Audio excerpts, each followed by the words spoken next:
اسلام کی تاریخ طبری، ابن اسیر، ابن کثیر، ابن خلدون۔ پوری دنیا میں زیادہ تر لوگ انہی 4 کتاباں نہ اسلام کی تاریخ سمجھیں۔ اس کے بعد دیکھتا چلا کہ اسلام کی تاریخ کو ان کتاباں نال سورس کیے اور یہ آئی کنگا دے اور لکھن والا کون تھا۔ آج دے 1400 سال قبل رسول اللہ صلی اللہ علیہ وسلم کی وفات کے بعد حضرت عمر، حضرت ابوبکر، حضرت علی اور حضرت عثمان رضی اللہ تعالیٰ عنہ اور بھی مجھ سارا صحابہ موجود تھا۔ انہوں نے اسلام کی ساری ہسٹری کو پہلے دے پتو تھو، لیکن آہستہ آہستہ جد صحابہ چلن لگیا، پھر اس کے بعد نئی جنریشن آن والی نئی نسل آہستہ آہستہ، پھر اس کے بعد لوگ خالد بن ولید نہ اور حضرت علی رضی اللہ تعالیٰ عنہ نہ چھوڑ گئے ہرگلیز اور رستم دے امپریس ہون لگیا۔ اسلام کا ہیرو کی یاد دلاؤن واسے کام شروع کیا گیا، جس کو نہ تو عمر بن عبدالعزیز۔ انہوں نے خلیفہ بنتے ہی اپنا کول ایک مجھ بڑا سکولر ابن شام نہ بلایو اور کیوں کہ رسول اللہ صلی اللہ علیہ وسلم کے بارے میں ہر جگہ لیکچر دیو۔ اور کچھ صحابی زندہ تھا، انہاں صحابیاں دے معلومات لی اور اگے سکھاؤن لگیا۔ تمام تعلیم جی صحابیاں دے حاصل کی اس نہ سکھاؤن لگیا۔ پھر انہاں وچوں 2 شاگرد جیڑا کہ ابن اسحاق اور امام مالک تھا، جنہوں نے اسلام کی ہسٹری کی ساراں دے پہلی کتاب لکھی۔ خلیفہ عمر بن عبدالعزیز نے بھی شہید کر چھڑیو اور پھر اس کے بعد بنو امیہ کی حکومت بھی ختم ہوگی اور پھر اس کے نال ہی ابن شہاب بھی ختم ہوگی دنیا پروں۔ لیکن پھر اس کے بعد دنیا میں ایک نئی خلافت شروع ہوئی، عباسی خلافت۔ اور پھر اسی طرح عباسی خلافت میں بھی بنو امیہ کی طرح مجھ ساری خرابیاں تھی، لیکن عباسی علم نار اتنی محبت کرے تھا کہ وہ علم کی وجہ دے کسی حد تک بھی چل گئے تھا۔ انہاں کی خلافت میں ایک مجھ بڑی جنگ ہوئی، لیکن ایک کتاب کی وجہ دے ختم کر چھڑی، جس کتاب کو نہ تھو افلاطون۔ اور پھر اس نہ ختم کر کے دنیا میں مسلمانوں واسے ایک نیو کیپیٹل بنایا گیا۔ اسی طرح یہ پھر نیو کیپیٹل بن گیا اور اگے چل گئے اس کیپیٹل کو نہ بیت الحکمہ کے نام پر مشہور ہو گیا اور اسی نہ ہاؤس آف وزڈم بھی کہویں۔ اور پھر اسی کے نال بادشاہ منصور بھی اسی شاب الزوری کا ایک شاگرد تھا۔ اس نے اپنے کول بلایو اور کیوں کہ چل ایک اور کتاب لکھ اسلام کی تاریخ پر، اور اس نے کیوں گیا کہ جس وے آدم علیہ السلام دے لے گئے میرے تک ساری گل موجود ہوئے، لیکن آج کا دور میں ابن اسحاق کی یہ بک بھی غائب ہو گئی ہے۔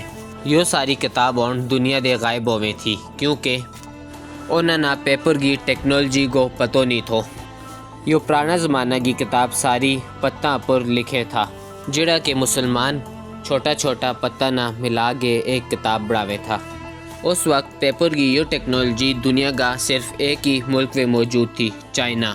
یہ ٹیکنالوجی اس وقت صرف چائنا والا لوگ ہی استعمال کرے تھا اور چائنا کا بادشاہوں نے یہ پوری دنیا دے چھپا کے رکھے تھو۔ عباسی خلافت کا آتے ہی مسلمانوں اور چائنیز کے درمیان ایک سخت لڑائی ہوئی اور یہ بھی سارا دے بڑی جنگ تھی اور اس میں بھی مجھ سارا لوگ مارا گیا۔ اسی طرح چائنیز نہ ہرا چھڑیو اور کچھ چائنیز نہ انہوں نے اپنو قیدی بڑھا لیو، جنہوں نے پیپر براؤن کی ٹیکنالوجی آوے تھی، اور پھر انہیں قیدیاں دے آہستہ آہستہ یہ پیپر براؤن کی ٹیکنالوجی سکھن لگیا اور اسی طرح پھر مسلمان بھی اس ٹیکنالوجی نہ سکھن لگیا اور وہ بھی اس میں مہارت حاصل کر لی۔ اس کے بعد ہارون رشید، جس کے نال لی دنیا کو ایک نیو دور شروع ہوئے جس کو نہ تو اسلامک گولڈن ایج، اور پھر اسی کے نال ہی دنیا میں پیپر کی سارا دے بڑی فیکٹری بڑھائی گئی اور ایک تقریباً روزانہ ہزاراں کی تعداد میں پیپر بڑھایا گیا تھا اور یہی دنیا کی سارا دے بڑی فیکٹری تھی۔ اور یورپ میں پہلی فیکٹری مسلمانہ کا 300 سال بعد بڑھائی گئی اور پھر اسی کے بعد کتاب غائب ہونا ختم ہو گئی اور پھر جی کتاب ہاؤس آف وزڈم بھی لکھے تھا اس نے تان کے چھاپ کے ہزارہ کتاب بڑھامے تھا اور کہویں کہ اس زمانہ میں اسکالرز کی اتنی عزت ہوئے تھی کہ جشن نے آج کا دور میں رونالڈو میسی کی عزت ہے۔ پھر صحیح بخاری اور صحیح مسلم جی مجھ ساری کتاب لکھی گئی، لیکن اور بھی ایک بڑو مسئلہ یہ تھو کہ ابن اسحاق کی کتاب غائب ہونے کی وجہ دے مکمل کوئی کتاب بھی نہیں تھی، اور پھر ابن شام نے دوبارہ اسلام کی تاریخ پر ایک کتاب لکھی۔ پیپر ٹیکنالوجی کی وجہ دے یہ اسلام کی سارا دے پرانی کتاب ہے، اور پھر اسی کے نال ہی ہر جگہ اسلام کی تاریخ پر مختلف کتاب لکھی گئی، لیکن اس کتاب کی کچھ گل جڑی ہیں وہ صحیح نہیں سمجھی جاتی۔ طبقات ابن سعد، جس میں صحابہ رضی اللہ تعالیٰ عنہ کی ساری تاریخ لکھی گئی ہے۔ اگر تم بھی ہسٹری میں انٹرسٹڈ ہو تو تم نے اس کتاب کو نہ ضرور سنے ہوئے گو، تاریخ تبری۔ اسلامک گولڈن ایج اور بغداد کے ایک سکول میں 10 دینار کی سیلری پر بچہ نہ پڑھایا کرے تھا۔ پھر آہستہ آہستہ لوگوں نے جب امام تبری کی ذہانت کے بارے میں پتہ چلیو تو انہوں کے سامنے خزانہ کو ٹیر لا چھڑیو۔ امام تبری نے اپنی کتاب میں عباسی خلافت کی وہ ساری کارکردگی لکھی جڑی کہ انہوں نے اپنی خلافت میں کی تھی، لیکن آہستہ آہستہ یہ کتاب بھی کمزور ہونے لگی۔